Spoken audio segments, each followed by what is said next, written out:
Fibers.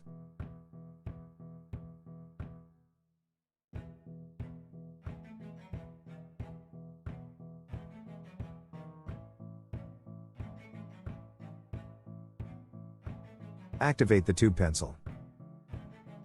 Press left mouse button to draw the tube.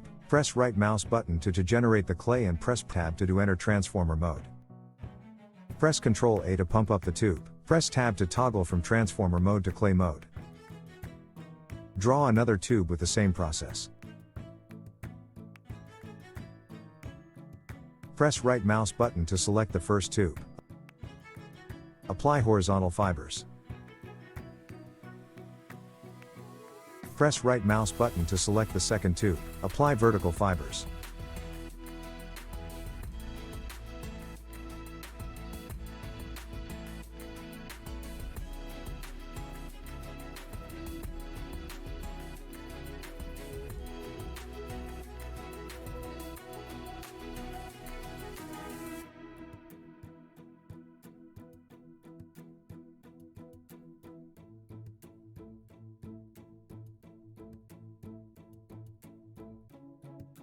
By using fibers in your composition, you can now very easily create bundles of muscles thanks to the tube pencil or any kind of shape that uses this type of vertical or horizontal pattern.